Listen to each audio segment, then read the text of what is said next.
Tantangan penanganan kejahatan di Jakarta, analisis masalah dan solusi. Sebagai ibu kota Indonesia dan salah satu kota terpadat di dunia, Jakarta memiliki dinamika sosial dan ekonomi yang kompleks.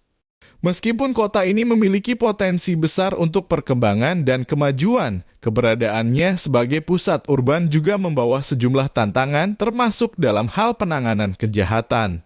Kita akan mengulas beberapa aspek terkait kejahatan di Jakarta, faktor-faktor yang mempengaruhinya, serta upaya yang dapat diambil untuk mengatasi masalah ini. 1. Kejahatan di Jakarta. Jenis dan faktor penyebab.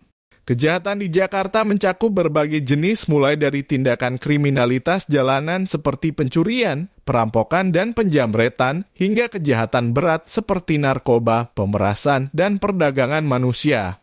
Faktor-faktor seperti pertumbuhan penduduk yang cepat, kesenjangan ekonomi, urbanisasi yang tidak terkendali, serta kurangnya lapangan kerja yang memadai semuanya dapat mempengaruhi tingkat kejahatan di kota ini. 2. Tantangan penanganan kejahatan. Keterbatasan sumber daya. Meskipun pihak berwenang dan lembaga penegak hukum berusaha keras, keterbatasan sumber daya manusia dan finansial dapat menghambat efektivitas penanganan kejahatan. Pertumbuhan penduduk. Pertumbuhan penduduk yang cepat dapat menyebabkan tekanan pada infrastruktur, perumahan, dan lapangan pekerjaan yang pada gilirannya dapat menciptakan lingkungan yang rentan terhadap kejahatan. Kesenjangan sosial dan ekonomi. Ketidaksetaraan dalam distribusi kekayaan dan peluang dapat menciptakan frustrasi dan ketidakpuasan yang pada akhirnya dapat mendorong individu untuk terlibat dalam kegiatan kriminal. Tantangan teknologi. Perkembangan teknologi juga membawa tantangan baru seperti kejahatan siber dan pencurian identitas yang dapat mengganggu keamanan masyarakat. Upaya penanganan kejahatan. 1. Penguatan penegakan hukum. Menyediakan pelatihan dan sumber daya yang memadai bagi aparat penegak hukum, serta meningkatkan kerjasama antara berbagai instansi terkait dapat meningkatkan efektivitas penanganan kejahatan. 2. Pemberdayaan masyarakat. Mengedukasi masyarakat tentang kesadaran akan kejahatan dan metode pencegahannya dapat membantu mengurangi risiko menjadi korban kejahatan. 3. Pengembangan lapangan kerja. Menciptakan peluang kerja yang lebih luas dapat mengurangi tekanan ekonomi dan membantu mengurangi motivasi individu untuk terlibat dalam kejahatan. 4.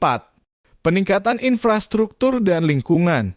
Meningkatkan infrastruktur kota seperti pencahayaan jalan yang memadai dan pengawasan di tempat-tempat umum dapat menciptakan lingkungan yang lebih aman. Kolaborasi dan kesadaran.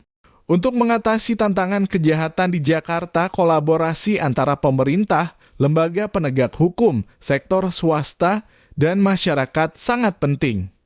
Program-program pencegahan kejahatan, kampanye kesadaran, serta pemberian akses pendidikan yang lebih baik dapat membantu mengubah paradigma dan perilaku yang mendasari tindakan kriminal. Jakarta sebagai kota metropolitan menghadapi tantangan dalam penanganan kejahatan yang kompleks dan beragam. Namun dengan langkah-langkah proaktif dan sinergi antara pemerintah dan masyarakat, masalah ini dapat diatasi. Membangun lingkungan yang aman, adil, dan berdaya guna adalah tujuan bersama yang dapat dicapai melalui upaya bersama dalam penegakan hukum, pendidikan, dan pemberdayaan masyarakat.